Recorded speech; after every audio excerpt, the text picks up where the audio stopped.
Hello again and welcome to yet another patch from scratch. This is the third tutorial video for one of the presets from my new pack, District 0 Volume 2, 86 Cyberpunk themed presets for Massive. And I've been really enjoying making these. This is the third of the day. Let me just have a quick sip of coffee. Good stuff. And then we can get right to it. This is the one we'll be looking at today. First of all, a short preview.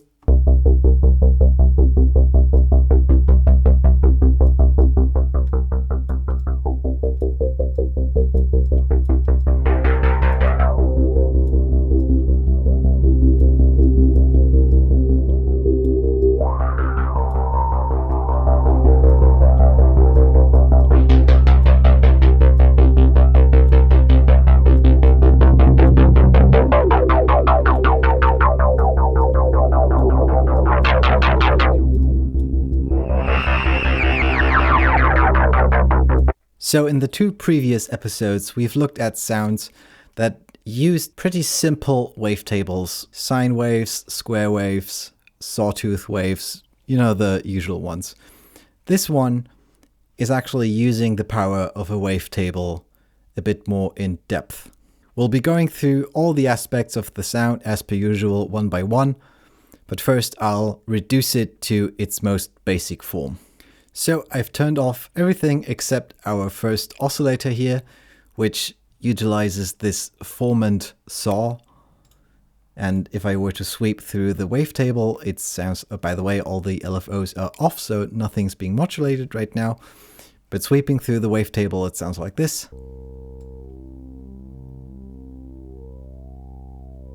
Also, let me actually mute the velocity modulation, just so we can be consistent.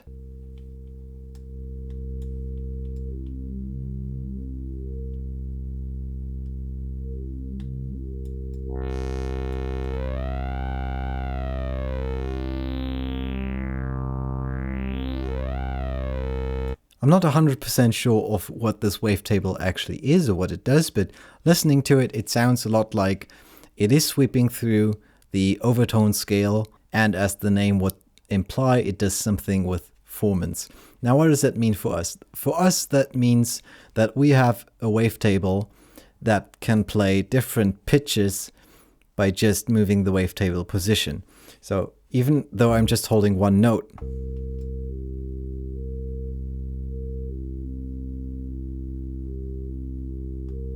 we can kind of play a melody with like just different pitches. Let's look at the other oscillators. We have oscillator 2, which is pretty much just a super low sine wave to add some bassiness. And we have the same wavetable again on oscillator 3, an octave above. Also, you might notice that oscillator 3, the volume isn't modulated like the first one is.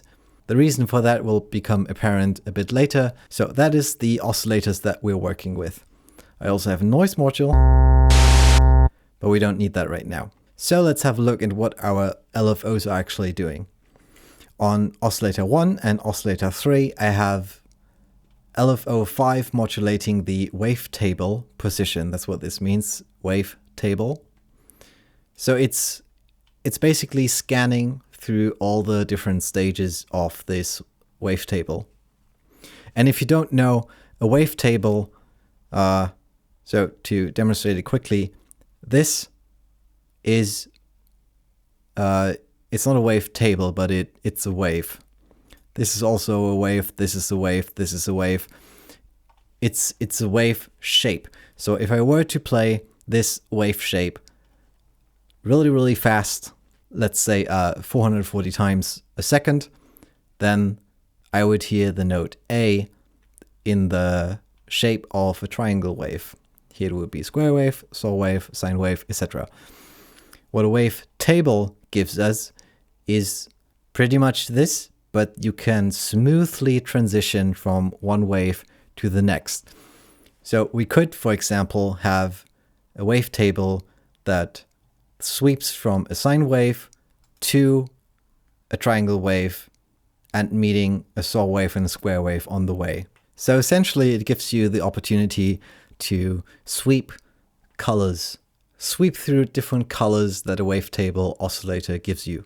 Now, if we have a look at LFO 5, we can see that it's pretty standard, pretty simple. It's just a sine wave going at quarter speed, being synced and restarted. So it always starts from the same position. It's in mono. So we only have one movement going on, regardless of how many voices I'm playing. Now, but you'll notice that in both cases, LFO 5 is actually being modulated by another LFO. I have the sidechain active on both cases, the arrow is pointing up. So that means when LFO 6 is positive, then the modulation amount of LFO 5 is being let through. If I were to put the arrow downward, it would be the other way. When this is at maximum, this does nothing. When this is at 0, this is on full speed, full amount, I should say. So let's have a look at what LFO 6 does. LFO 6 is a bit more complicated shape. I'm using one of these LFO shape presets that you can get by clicking this gray box.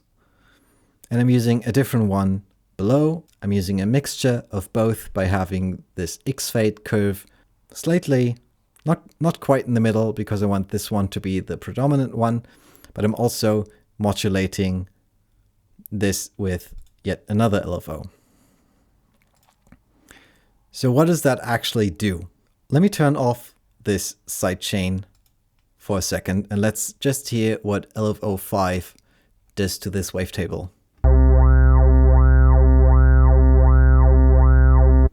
So it sweeps. It sweeps like a sine wave would. That can be a good sound, but it's not what I'm going for. So instead of just choosing a more interesting shape, for example, which one was it? Random steps 4. If I were to use random steps 4 here, it sounds like this. It's a bit more chaotic. It's a bit more happening than just a sine wave going up and down, but it's almost a bit too chaotic. It doesn't sound very musical in this sense, and this is on a tempo of 80, so it's really not that fast, but it's just too much. But instead, what we can do is having this sine wave being modulated by something more chaotic. Since the chaotic LFO is just acting as the modulator, that means that this modulation and this one isn't actually being applied to this wavetable. Rather, this shape determines how much of this shape is being let through at any point of time. You'll also notice that this one is going quite slow at 3 full beats, while this one is going at quarter speed. So once you understand this concept, then there's really not much else to say except for just go nuts and try different things. Oh, I need to turn this one on.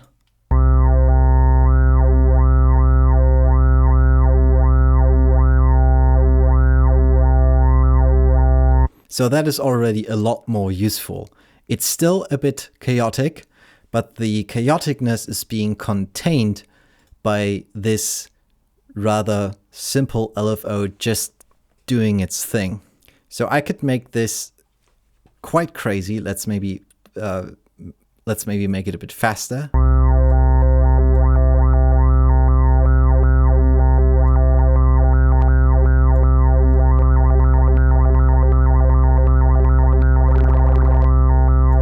Well, of course, this was a bit too fast, but I hope you could hear that no matter what we do here, it will always be in reference to what is going on here. So if we always have this stable motion going on, then we can easily add more chaoticness, more randomization. And this is a pretty, it's called random steps, so of course it's a bit more random, but it will be contained, is what I'm trying to say. So that was our first two. We have another one, LFO 7, being set on our volume here, and also the filter and the noise, but we'll get to that later. Let's see what that does.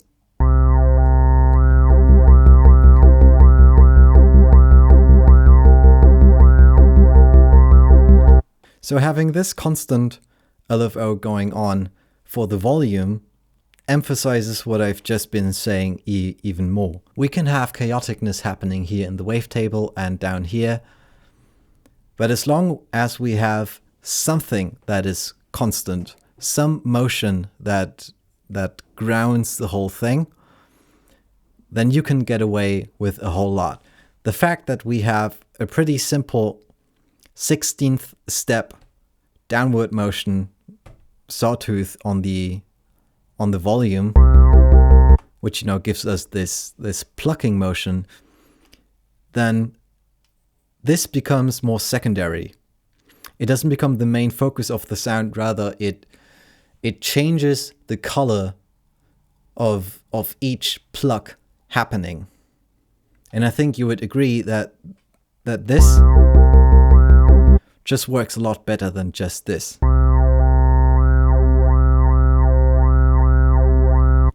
This sounds like someone making weird sounds on like a modular synth.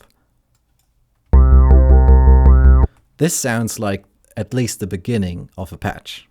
So let's keep going. Let's maybe look at our filters first. Again, we have them set in serial mode. Mix is 100% mix 2, filter 2. So I want the sound to be processed by both in serial mode before I hear them. Let's turn on our first one.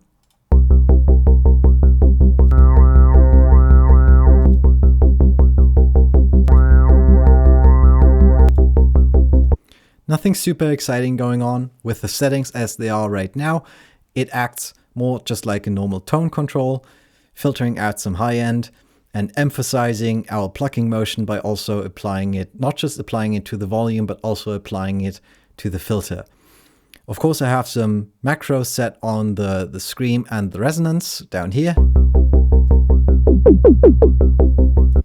but that can easily get to, I don't know, get a bit cliche. As a quick side note, if you don't know, the scream filter, I think, I'm pretty sure actually, the scream filter has some built-in feedback circuitry. What does that mean? That means that the higher you raise the resonance, the more sound is being put out by the filter and fed back into the filter, just like a delay would normally. If you turn up the feedback control of a delay, then more signal is being fed back into the delay before it actually decays.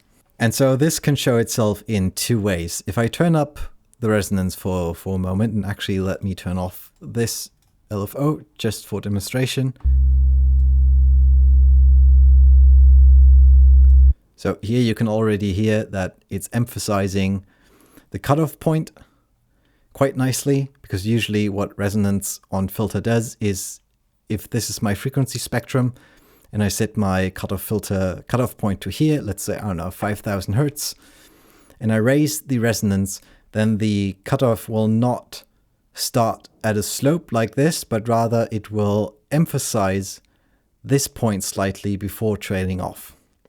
So if you raise the resonance on a filter and you have the filter set to, let's say, the root note or the fifth or the octave or whatever it is you want to emphasize, then those will get louder, those will get beefier. Now, what the scream itself does, I can't say for sure, but what I do know is it acts on a very high resonance setting. It acts a little bit like a second pitch control.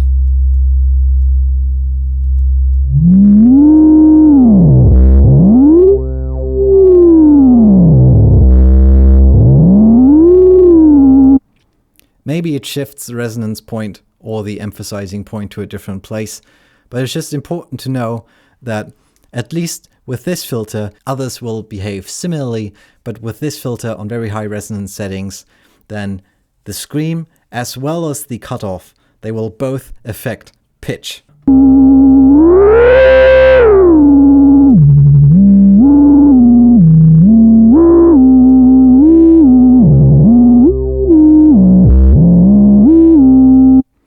Now that can be cool, but that can also be a little problematic at points. That is why you sometimes see me having having controls or having macro controls going for the full width compared to just going some of the width.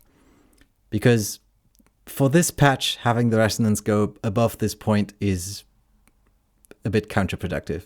Anyway, back to topic. I will set this LFO back into action. Oh yeah, and then you get stuff like this, where it's not just a pluck, but you actually hear a descending pitch on every note. I don't want that, so I'm going to put my resonance settings way down.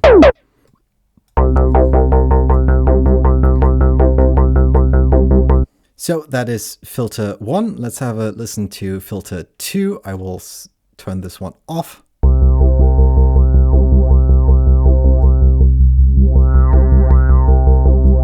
Honestly, not that exciting. It's basically doing the same thing as this one, except there's no plucking motion being applied to this one, and obviously this low pass filter doesn't have any feedback circuits or screaming circuits, so it's just a normal low pass filter. I can accentuate the cutoff point.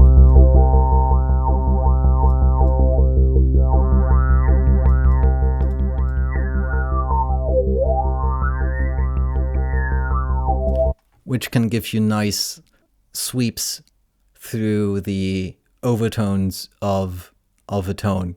Because even though I'm just playing one note, this is not a sine wave, this is not a sine wave, so they both have a lot of high frequency content. And if I emphasize it enough, I can actually find different formats of a sound and emphasize them. Anyway, again, back to topic. Let's turn on both in this case. Oh, I need to reset my settings. Don't want super high resonance.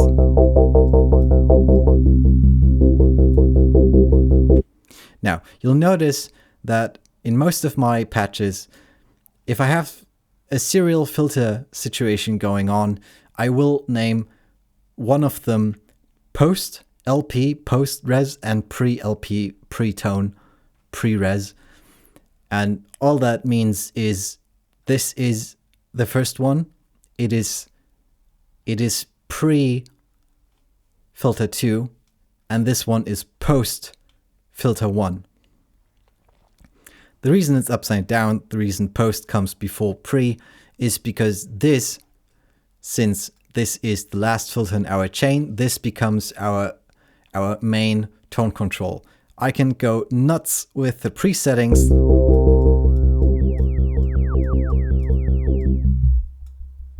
But I can still totally kill the sound by closing the post filter all the way down. Sorry about that. That was loud. So that is already pretty much the basis of the sound. What I haven't even mentioned yet is the reason we are getting this pitch motion.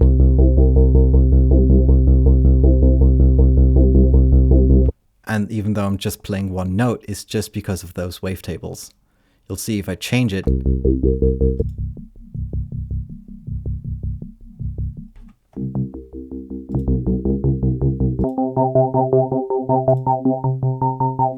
They all sound different, but these ones don't actually change in pitch. There are a few wavetables in Massive, and wavetables in general, that will stick more to one pitch, and others deviate more from them, and they both have their uses. In this case, I really liked what this one was doing. And as a side note, total accident, I didn't predict that sweeping through the wavetable of an Foreman saw would sound like this. It just happened. It sounded good. I chose it as the basis for my sound, and I worked around it. And I would suggest that you all do the same. It's good to know how a synthesizer works, but in the end, it all comes back to experimentation, finding something that you like, and making it work. So, but what else do we have? We have a noise module. Let's see what that does. Pretty self-explanatory. It just adds some noise. I have the same plucking motion going on the volume of the noise, and I have macros for the volume and for the For the color, I called those perk percussion and perk color.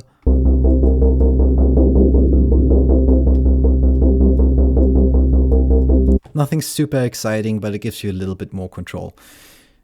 Then we have a feedback control, and let's have a look at the routing section on where it is.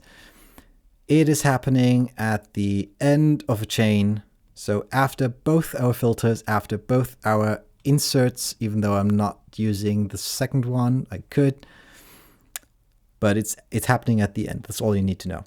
Okay, I just had to reset my patch for a bit because I was going too nuts with those macros. Honestly, now that I'm seeing this, is on the base settings, on the way it is now, this just adds a super subtle drive enhancement.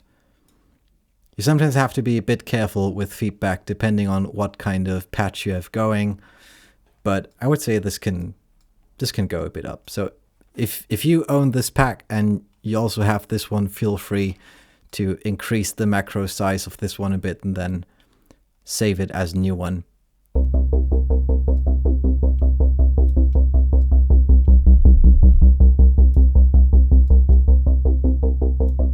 Yeah, but in this case, all the feedback does is emphasize the low end. Let's see what happens if we play with our resonance a bit.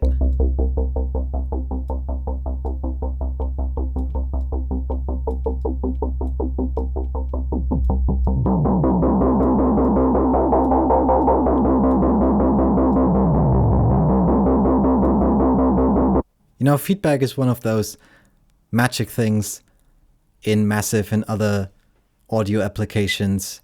It can sound great, it can sound horrible, it can sometimes do absolutely nothing. In this case, you'll see, even if I crank this up,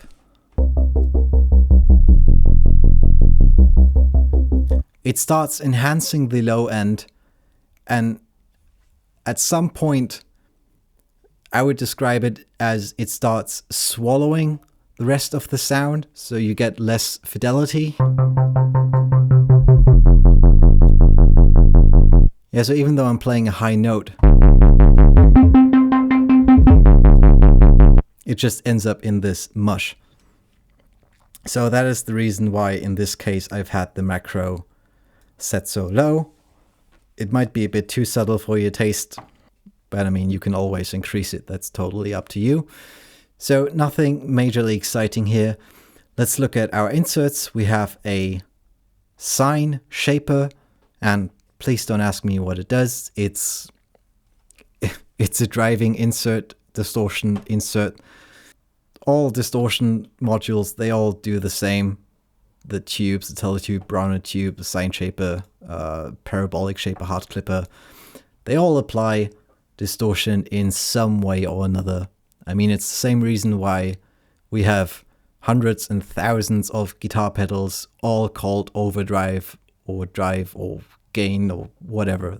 They make the signal nasty, okay? That's all you need to know.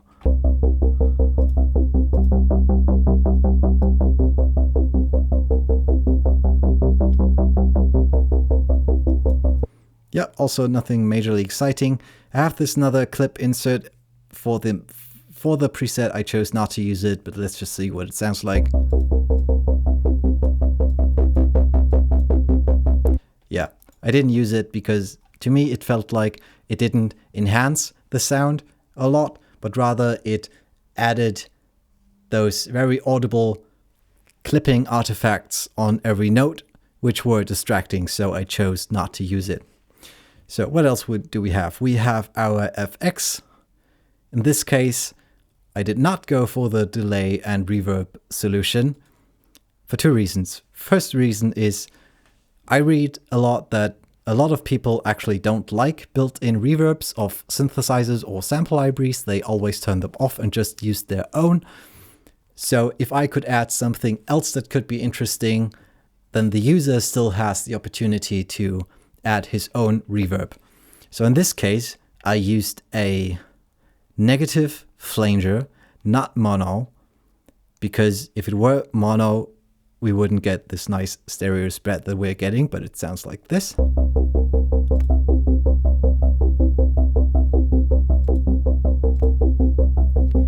Very, very subtle, even though the settings, well, it doesn't seem like it's very subtle. But what I don't like is when a flanger does this.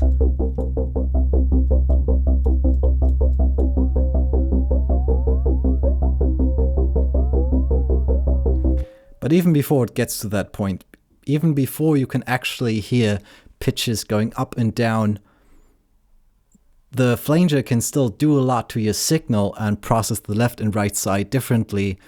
And it will give you a very nice separation of the center channel. Well, not channel, but you know, the ghost center, and spread the sound left and right. And for here, this dimension expander, the idea was the same. Make it bigger, make it wider, make it less in your face. It's very subtle, but I think these two work together.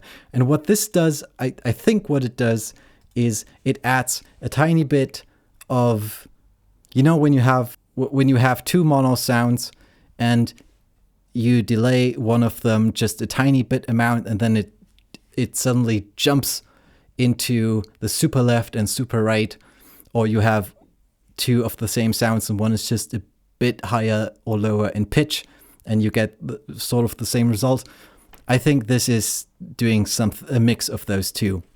I would call it maybe a super tight and small delay reverb. Again, we don't always need to know what it does 100% exactly. It's just knowing what it sounds like, how we can use it. So I used these two to just make it less mono. And that's already pretty much it. I have one more thing here, which is the velocity control set on the intensity. And intensity in Massive's case is sort of like a built-in low-pass filter for every oscillator. So if I play it softly, I should turn on my post filter for this. If I play it softly, I get one sound. If I play it loud, I get a different sound. Again, very subtle, but it adds a bit of playability, it adds a bit of flexibility to a patch. And also, I was running out of macros, so adding velocity to something you'd like to control, but you're out of macros is always a good idea, I think. Now, two more things I would like to mention before we go. First of all, you'll see this is actually just a mono voice. It's just one voice. There's no pitch modulation, wavetable modulation. There's no panning going on. But since we have these two, it sounds good as it is. So we don't need to waste any CPU adding more voices, which maybe just clutter everything up. And secondly, I want to demonstrate this post-pre system a bit more. If I were to control my post filter to something like if it were totally open and I open the first one as well, you know, that's just too much. That's too much for us to handle. So let me close this one a little bit.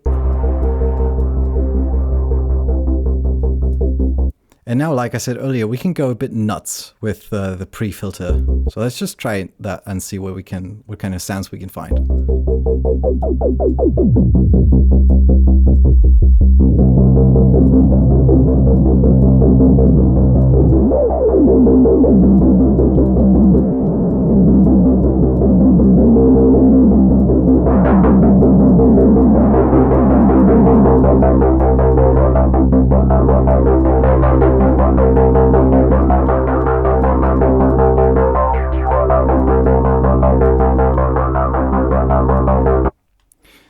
So these are sounds that would be quite difficult to get if you were only working with one filter.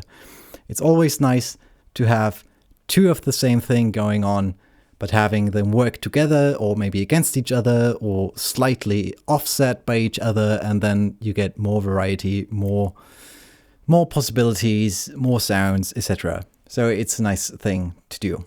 That's all for this sound, I would say. Again, the old spiel. If you like this, you can get the preset pack at observantsound.com. I have a lot more sounds like this in the pack, and I think there's definitely something for you to enjoy if you did like this one. If you liked the tutorial and the video, I would love for you to subscribe.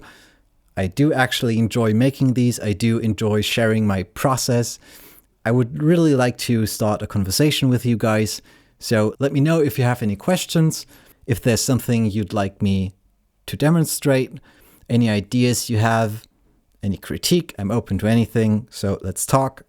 Follow the channel, hit the bell, yada yada. You know how it goes. So that's all from me for today. I'm out. See you next time.